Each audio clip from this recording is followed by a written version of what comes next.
Krisis laki-laki Gen Z. Kenapa banyak pria muda kehilangan arah hidup?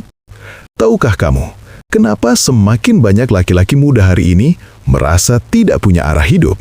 Kenapa banyak pria Gen Z kesulitan mendapatkan pekerjaan stabil? Kenapa sebagian dari mereka memilih jalan hidup ekstrim di internet demi perhatian, uang, atau popularitas? Dan yang lebih mengkhawatirkan, kenapa semakin banyak perempuan muda mengatakan tidak tertarik menikah dengan laki-laki seusianya? Apakah ini sekadar perubahan zaman, atau kita sedang menyaksikan sesuatu yang lebih besar? Sebuah fenomena yang oleh para peneliti disebut krisis laki-laki modern. Apa itu krisis laki-laki?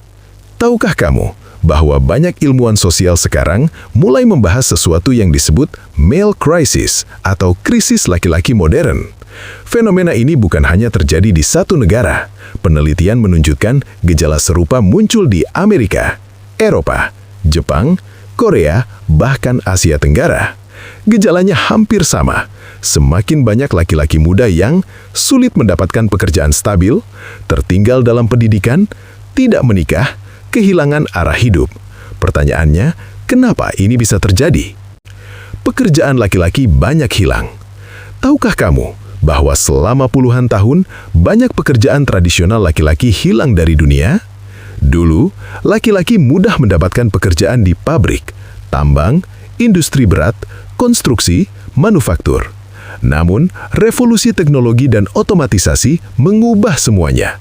Robot menggantikan pekerja pabrik, mesin menggantikan tenaga manusia. Produksi dipindahkan ke negara dengan biaya lebih murah. Akibatnya, jutaan pekerjaan kelas pekerja menghilang. Bagi banyak laki-laki muda, jalur ekonomi yang dulu jelas sekarang menjadi kabur.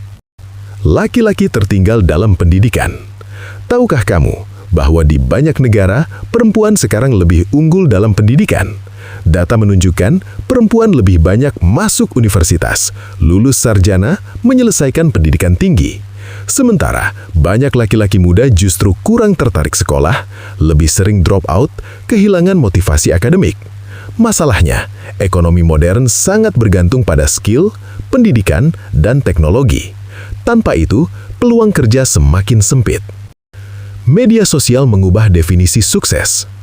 Tahukah kamu bahwa generasi Gen Z hidup dalam dunia yang sangat berbeda dari generasi sebelumnya?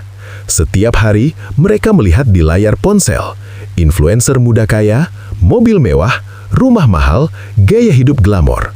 Masalahnya, sebagian besar itu hanyalah cuplikan kecil dari realitas. Namun, otak manusia tetap membandingkan. Psikolog menyebut fenomena ini social comparison overload.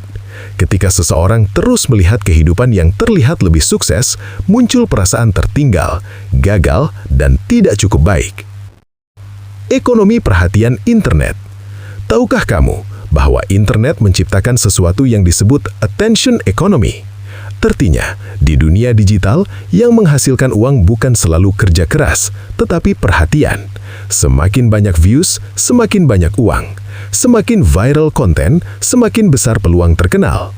Inilah sebabnya mengapa banyak orang di internet mencari cara paling cepat menarik perhatian, kadang dengan cara kontroversial, sensasional, atau ekstrim.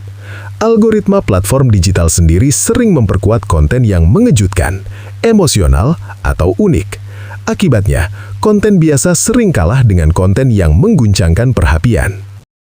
Krisis identitas laki-laki. Tahukah kamu bahwa psikolog mengatakan banyak laki-laki membutuhkan 3 hal penting untuk merasa utuh? Pertama, tujuan hidup. Kedua, peran sosial. Ketiga, rasa dihargai. Ketika 3 hal ini hilang, banyak laki-laki merasa tidak berguna, tidak dibutuhkan, dan tidak punya arah. Inilah yang oleh para peneliti disebut krisis identitas laki-laki. Dampaknya pada generasi muda. Tahukah kamu bahwa krisis ini bisa berdampak besar pada generasi berikutnya? Ketika banyak laki-laki muda kehilangan arah, dampaknya bisa terlihat dalam meningkatnya kesepian, kesehatan mental menurun, hubungan sosial melemah, penurunan pernikahan. Beberapa negara bahkan mengalami fenomena baru, semakin banyak orang memilih hidup sendiri. Namun, pertanyaan sekarang, apakah generasi laki-laki modern benar-benar sedang runtuh? Ataukah mereka hanya sedang beradaptasi dengan dunia yang berubah sangat cepat? Sejarah menunjukkan satu hal, setiap generasi menghadapi tantangannya sendiri, dan setiap generasi juga punya peluang untuk menemukan jalannya kembali. Mungkin krisis ini bukan akhir dari laki-laki modern. Mungkin ini adalah masa transisi menuju bentuk baru dari tanggung jawab, peran, dan arti menjadi seorang pria di dunia yang berubah. Karena pada akhirnya, masa depan tidak ditentukan oleh algoritma, tetapi oleh pilihan manusia itu sendiri.